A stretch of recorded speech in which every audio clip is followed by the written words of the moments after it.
next? Janie? Janie? Thank you, everybody.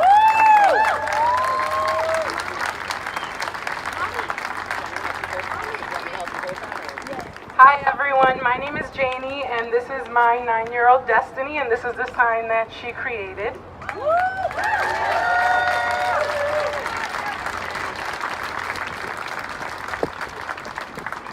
First, they came for the socialists, and I did not speak out because I was not a socialist. Then they came for the trade unionists, and I did not speak out because I was not a trade unionist. Then they came for the Jews, and I did not speak out because I was not a Jew. Then they came for me, and there was no one left to speak for me. A quote from Martin Niemöller, who spent the last 7 years of his life in a Nazi concentration camp. This is happening now. This is America. This is who we are. We said never again after we put the Japanese in internment camps. We said never again. But this is our government. We are separating children from their parents, inflicting the most treacherous form of violence against the most marginalized community among us, undocumented immigrants. We are kidnapping their children, ripping these poor little babies from their parents' arms, and placing them in metal cages. Siblings are being ripped apart from one another. Children are not allowed to hug their own family members goodbye. Babies as young as 8 months have been reportedly taken. This is psychological warfare. That's right.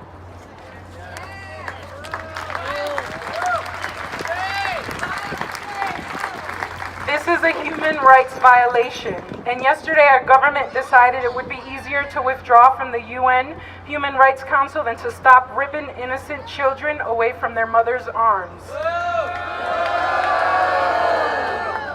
We cannot become desensitized to the violence and long-term trauma we are causing. We need to stay outraged. Yes. Throughout slavery in this country, African babies and children were sold at auctions, ripped from their families, ripped from their mothers, never to see them again. After all, they're not really human, right? Isn't that what they want you to think? Recently, Trump referred to immigrants as animals. This type of rhetoric is an attempt to dehumanize our brothers and sisters. In 1887, kill the Indian, save the man. The federal government began to Americanize Native American children, sending them to boarding schools all over the country. Kill the Indians, save the man. Strip them of their cultural identities. Forced assimilation. Children were beaten, malnourished, and forced to do heavy labor. This has always been America. In 1960, through fear and propaganda, the CIA, through Operation Peter Pan, flew 14,000 unsupervised Cuban children to the United States with the help of the Catholic Church. Some were adopted to loving homes, some were put in temporary living arrangements, and others suffered years of abuse and were left in the foster care system, completely cutting off ties with their families. This is America. Come to terms with that and face it head on to change it. Yes. Here and now. Yes. Yes.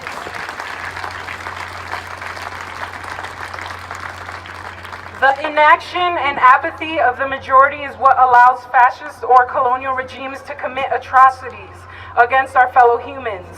Ending the separation of families in exchange for the detention of families is simply not good enough. No. So what are you going to do? All roads lead back to the Amor Coalition. Yes. First, make sure you are following the orgs at the front line with boots on the ground to help the most affected. You can find Amor, FANG, DARE, Colectivo Sin Fronteras on Facebook, Twitter, and Instagram. Follow them, donate to them, amplify them, and uplift their work. We will share a post with the link to the social media pages of these important organizations that are doing the good work. Second, educate yourself and your networks on the true history of this colonial empire. That's right. And the consequences of your inaction. That's right.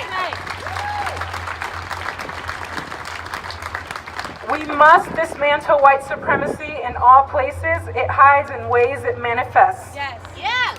Yes. On June 30th, there will be a march in DC. Get there. If you can't get there, stay tuned for possible demonstrations here, locally, by making sure you are following Rhode Island Women's Action Initiative and March for Racial Justice on Facebook and Twitter. Donate to Amor by going to their Facebook page. If you are a mental health worker and want to plug in to lend support to the people of Rhode Island, they are looking for volunteers that are well-versed in anti-racism to become a part of the mental health team. Yes. Be a voice. Yes. Woo!